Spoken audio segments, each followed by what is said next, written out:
Welcome to the CZ4021 Pervasive Network video presentation. The topic in discussion is Context Awareness in WBANS, a survey on medical and NO and medical applications. The magazine was a research from IEEE Wireless Communications magazine and was published in August 2013. Our team members are Joel, Ben, Yuan Fa, Mao Rong and Chek Yong. Imagine this scenario: an old man was having his usual day of a walk back home. All was good when suddenly unfortunate events such as a rainy day or a congested traffic changed the joyful mood. Moreover, this increased the risk of accidents occurring, especially on older people, which results in an increased fatality rate. To add on, this will not only affect the family but also a large amount of money will be used. We will now look into the solution on how to improve the context awareness on the mentioned aspect. Looking into context awareness at the MAC layer, two main categories used in WBANs, namely time division multiply axis and carrier sense multiple axis with collision avoidance. TDMA is a schedule-based protocol which allocates each user a different time slot on a given frequency. The later described methods relates to how this protocol attempts to use context-aware concepts. On the other hand, CDMA is a contention-based protocol. Every channel uses the full available frequency spectrum. Conversations are encoded with a pseudo-random digital sequence. Using TDMA, it can guarantee real-time transmission of life-critical data. For this, it has a master node and sensor nodes.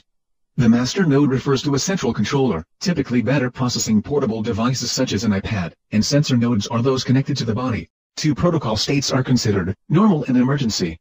Beginning with normal, in a TDMA cycle of a master node, it consists of a beacon and data transmission.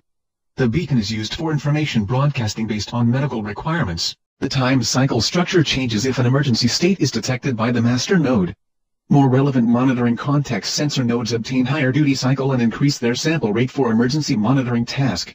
It can perform resynchronization of the master node and a sensor node if there is slot overlapping. Another method focuses on handling different traffic loads and address time varying channel conditions caused by frequent body movements.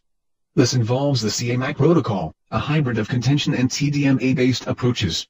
The contention part uses CSMACA and copes with body movement by adjusting the contention length in order to increase the probability of successful retransmissions and reduce packet loss. The TDMA part is able to manage periodic, bursty, and emergency traffic by using a schedule-based and a polling-based approach.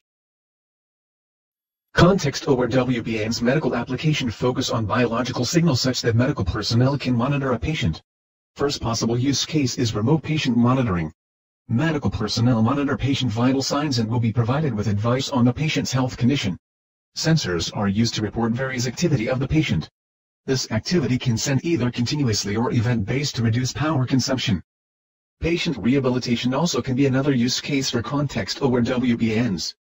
The goal of WBANs in rehabilitation is to capture the movements and posture of patients during motor exercise in order to avoid improper exercises, update exercise complexity, monitor recovery, compare different treatment protocols and to enable tele-rehabilitation. Finally, context-aware WBANs can also be used for biofeedback where individual get the current status of his health condition and the information is used as a gauge for users to improve on. For stress monitoring, user can have the lighting condition adjusted to induce relaxation or music recommendation based on user's emotional state. Non-medical WBAN applications have normal everyday users as the main target. In this project, applications in 4 fields are described. Firstly, biological information can be used for fitness, performance, and wellness monitoring. It can help improve skills and detect deficiencies in athletes, military or workers. Secondly, biosignals provide unique biometric signatures which can be used for personal authentication purposes. Thirdly, serious gaming, with its goal of promoting behavioral changes, can use WBAN for educational and skill enhancement purposes. Lastly, WBAN can be implemented in human-to-human communication to minimize interruptibility using intelligent notification tools.